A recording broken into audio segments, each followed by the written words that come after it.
खूप वर्षांपूर्वी एका जंगलाजवळ एका जुन्या घरात एक दाम्पत्य राहत असे. ते आनंदी आणि शांततेत जीवन जगत होते. फक्त एकच दुःख होतं की त्यांना मूलबाळ नव्हतं. एकदा म्हातारी स्वयंपाकघरात बिस्किटसाठी कणिक मळत होती, तेव्हा तिचा नवरा तेथे आला. काय ग, आज तू काय बनवतेस? अहो, आज मी एक जिंजर ब्रेड माणूस बनवत आहे. म्हातारीने कणिक मळली आणि त्याला जिंजर ब्रेड माणसाचा आकार दिला. त्याला ओव्हनमध्ये ठेवून ती बसून राहिली आणि जिंजर ब्रेड व्यवस्थित शिजायची वाट पाहू लागली. जेव्हा जिंजर ब्रेड माणूस व्यवस्थित शिजल्याचा सुगंध संपूर्ण स्वयंपाकघरात पसरला, तेव्हा तिने आपले हातमोजे घातले आणि जिंजर ब्रेड माणसाला बाहेर काढलं. आता वेळ होती त्याला सजवायची. तिने कँडीचा उपयोग करून, सुंदर नाक आणि किशमिशचा उपयोग करून त्याचे डोळे बनवले. मग तिने केस आणि कपडे बनवण्यासाठी क्रीमचा वापर केला आणि शेवटी त्याची बटणं बनवण्यासाठी काही चेरी वापरल्या. तिने आपल्या कृतीवर एक दृष्टी टाकली आणि म्हणाली, माझा जिंजर ब्रेड माणूस सुंदर दिसतोय, पण मला वाटते काहीतरी राहून गेले. म्हातारीने त्याच्याकडे पुन्हा एकदा पाहिलं आणि अरे हो, त्याचे ओठ, मी त्याचे ओठ बनवायला विसरूनच गेले. तिने क्रीमचा वापर करून जिंजर ब्रेडच्या चेहऱ्यावर ओठ बनवले. चला, आता माझा जिंजर ब्रेड पूर्ण झाला. त्याच वेळी एक विचित्र गोष्ट घडली. धन्यवाद.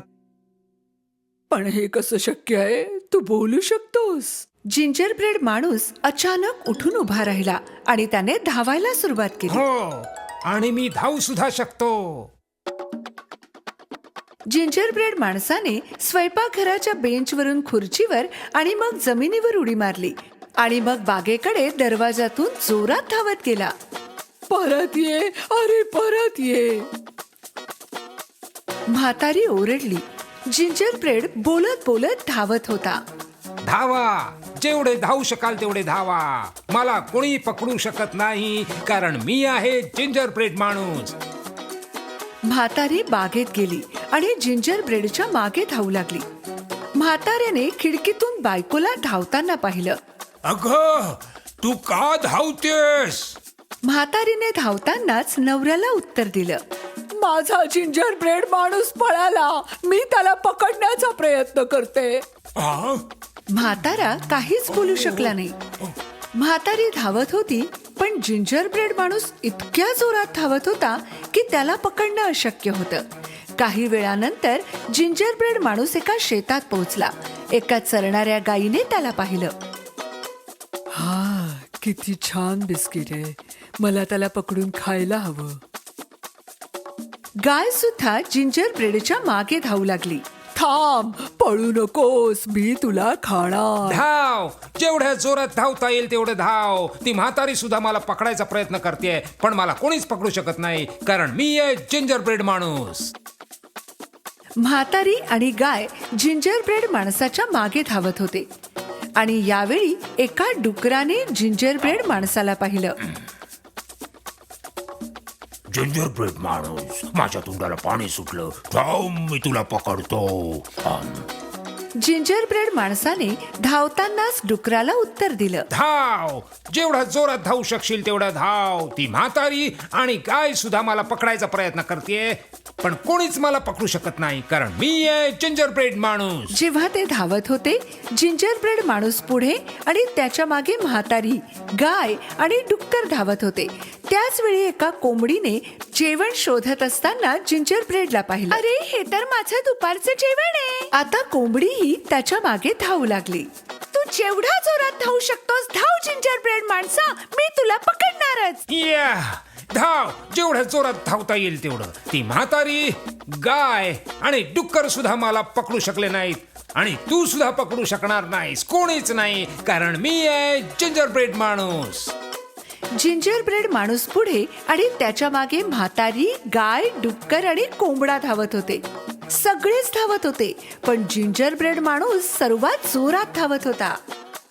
जिंजर ब्रेड माणूस खूप आनंदात होता आणि त्याला स्वतःवर गर्व होत होता. मी जगातला सर्वात हुशार आणि वेगवान जिंजर ब्रेड माणूस आहे. हो, मीच आहे. मला कोणीच पकडू शकत नाही, कारण मी आहे जिंजर ब्रेड माणूस. जेव्हा जिंजर ब्रेड माणसाने पुढे पाहिलं तर समोर एक नदी होती. तो थांबला, कारण त्याला माहित होतं की पाण्यात तो विरघळू शकत होता.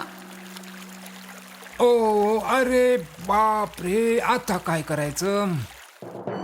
म्हातारी, गाय, डुक्कर आणि कोंबडा जवळ आले होते. त्याच वेळी झाडाच्या मागून एक चलाख कोल्हा पुढे आला. मला पोहता येतं, तुला हवं असेल तर मी मदत करू शकतो. जिंजर ब्रेड माणसाने त्याबद्दल विचार केला. जर तू मला खाल्लंस तर? तू मुळीच काळजी करू नकोस, मी तुला खाणार नाही, फक्त तुला नदी पार करायला मदत करेन. जिंजर ब्रेड माणसाने चलाख कोल्ह्यावर विश्वास ठेवला आणि त्याच्या शेपटीवर बसला. जेवढं शक्य होतं त्याला घट्ट पकडून ठेवलं. कोल्ह्याने नदीत उडी मारली आणि पोहू लागला. दरम्यान म्हातारी, गाय, डुक्कर आणि कोंबडी नदीच्या तीरावर पोहोचले आणि पाहिलं की जिंजर ब्रेड माणूस कोल्ह्यावर बसून नदी पार करतोय. ते असहाय्य होऊन त्याला पाहत होते, कारण ते त्याला पकडू शकणार नव्हते. नदी खोल झाली आणि पाणी वाढू लागले. अरे कोल्ह्या, तुझी शेपटी वर उचल, मी जवळजवळ ओला झालोय. माझ्या पाठीवर ये, ती जागा सुरक्षित आहे. जिंजर ब्रेड माणूस त्याच्या पाठीवर सरकला. ते थोडा वेळ पोहत होते, पण जसजसं पाणी आणखी खोल झालं, कोल्ह्याची पाठही पाण्यात बुडू लागली. मला भीती वाटते की तू ओला होशील. तू माझ्या डोक्यावर का बसत नाहीस? ते आणखी थोडं उंच आहे. जिंजर ब्रेड माणूस त्याच्या डोक्यावर चढून बसला. कोल्ह्याने आपल्या योजनेचा शेवट केला आणि डोके पाण्यात बुडवले. पाणी खूप वाढलंय, तू माझ्या नाकावर का बसत नाहीस? ते आणखी थोडं उंच आहे. तेव्हा जिंजर ब्रेड माणूस कोल्ह्याच्या नाकावर जाऊन बसला. आता ते नदीच्या तीरावर पोहोचणारच होते. कोल्ह्याने जिंजर ब्रेड माणसाला नाकाने उडवलं आणि आपलं तोंड उघडलं. जिंजर ब्रेड माणूस त्याच्या तोंडात पडणार होता आणि कोल्हा त्याला खाणार होता. पण हे होऊ शकलं नाही, कारण जेव्हा जिंजर ब्रेड हवेत होता तेव्हा वरून एक कावळा उडत होता. त्याने जिंजर ब्रेड माणसाला आपल्या चोचीत पकडलं. जिंजर ब्रेड माणसाने कावळ्याला आणखी थोडं पुढे उडू दिलं आणि विचारलं, कावळे आल्याचं बिस्किट खातात का? जेव्हा कावळ्याने बोलण्यासाठी चोच उघडली, जिंजर ब्रेड माणूस खाली पडला आणि त्याच्याने शक्य होतं तेवढा जोरात धावू लागला. जेवढा जोरात धावू शकशील तेवढा धाव. ती म्हातारी, गाय, डुक्कर, कोंबड्या आणि कोल्ह्यानेही मला पकडायचा प्रयत्न केला खूपच, पण पकडू शकले नाहीत, कारण मी आहे जिंजर ब्रेड माणूस. जिंजर ब्रेड माणूस धावतच राहिला आणि कधी थांबलाच नाही. जर जिंजर ब्रेड माणूस धावताना तुमच्या पुढे गेला तर त्याला पकडण्याचा प्रयत्न करू नका, कारण तो जिंजर ब्रेड माणूस आहे आणि कोणीच त्याला पकडण्याची हिम्मत करू शकत नाही.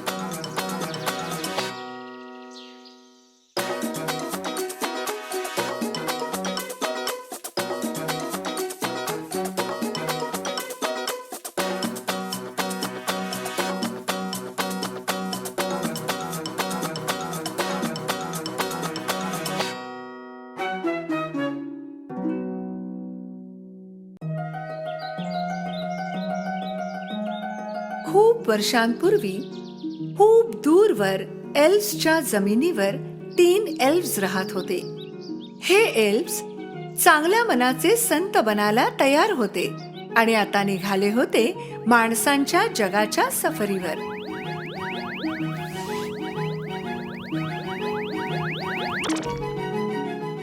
आपलं कर्तव्य आपली वाट पाहते मित्रांनो. मला खूप उत्सुकता वाटते. शेवटी आपण हे माणसांचं जग पाहणार आहोत.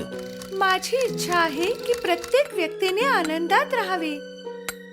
आणि एल्व्सने प्रवेश केला. एका जुन्या घरात एक म्हातारा माणूस आणि त्याची पत्नी राहत असे. म्हाताऱ्या माणसाने त्याच्या घरातील कार्यशाळेत बूट बनवून आपला चरितार्थ चालवला होता आणि कधी कधी त्याने जुने बूटही दुरुस्त केले होते. कमावलेल्या पैशातून नवीन बूट तयार करण्यासाठी नवीन चामडेही घेऊन आले होते. एक दिवस त्याने कमावलेल्या पैशातून चामडे विकत घेतले आणि तो घरी आला. त्याने जे चामडे विकत घेतले होते ते बुटांचा एक जोड बनवण्यासाठी पुरेसे होते. त्याने चामड्याचे तुकडे टेबलवर ठेवले आणि कार्यशाळा बंद केली आणि त्याच्या खोलीत गेला.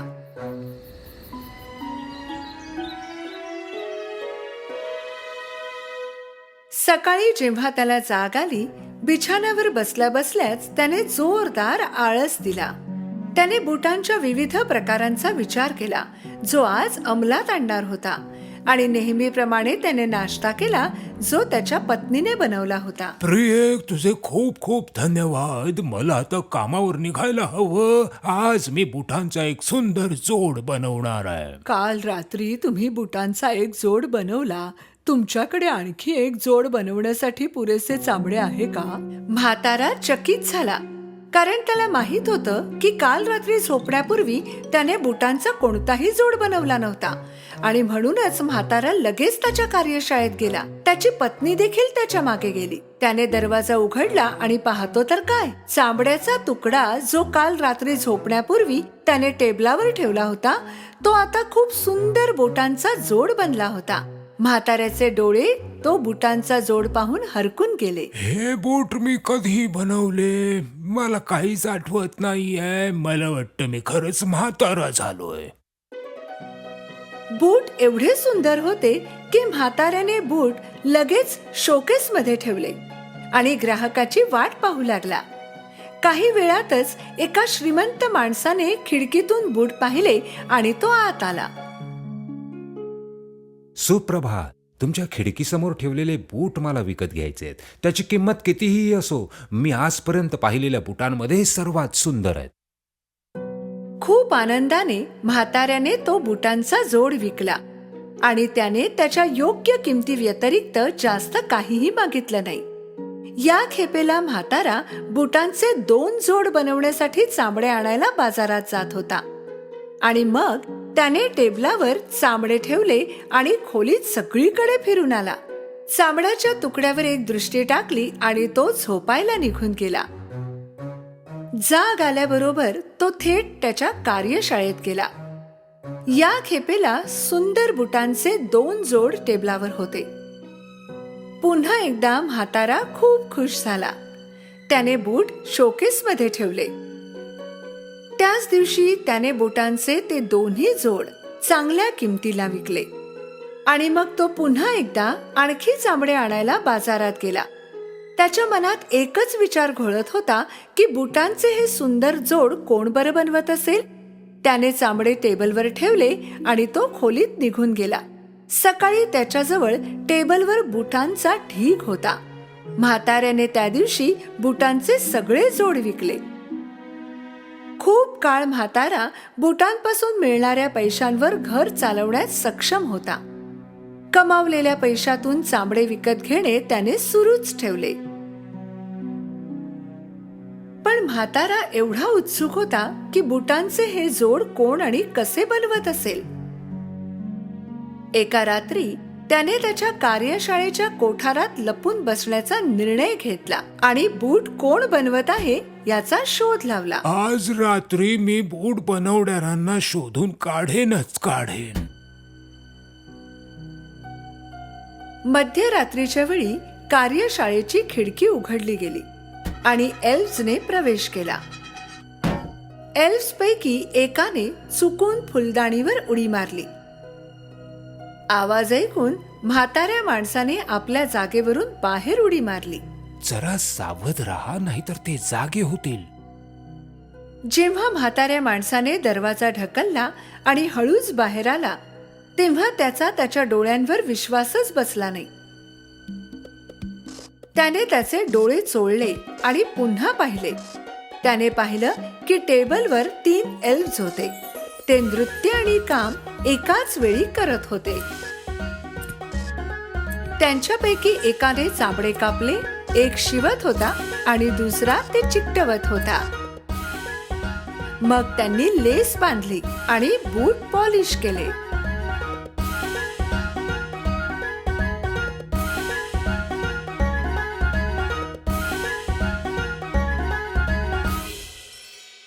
एल्व्स एवढ्या गतीने काम करत होते की पापणी लवते न लवते तोच टेबलवर बुटांचे अगणित जोड तयार होते.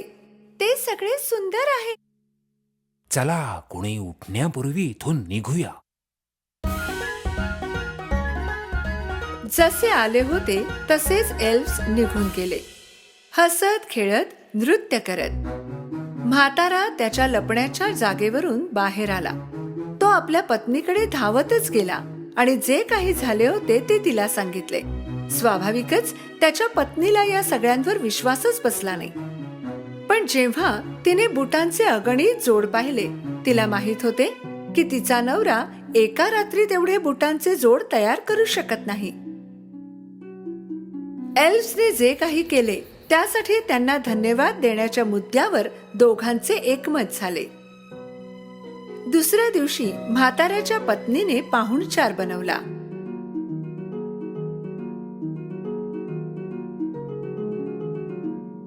मध्यरात्री जेव्हा एल्व्स कार्यशाळेत पोहोचले, त्यांना टेबलवर विविध पदार्थ दिसले. जरा हे पदार्थ तरी पहा, हे आपल्यासाठी तर बनवले नाहीत ना? खात्रीने ते आपल्यासाठीच आहे, मूर्ख. नाहीतर ते यावेळी का आणतील? मला वाटतं आपलं या घरातलं मिशन पूर्ण झालंय. आता आपल्याला दुसऱ्या घरात जायला हवं ज्यांना आपल्या मदतीची गरज असेल.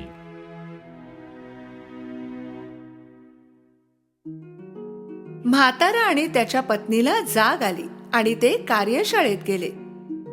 त्यांनी पाहिलं की त्यांनी जे पदार्थ ठेवले होते त्यांच्या जागी त्यांना चमकदार बुटांचा ढीग दिसला. त्या दिवसानंतर एल्व्स कधीच परत आले नाहीत. म्हातारा बूटवाला आणि त्याच्या पत्नीने आपल्या उर्वरित आयुष्यासाठी पुरेसे पैसे कमावले होते.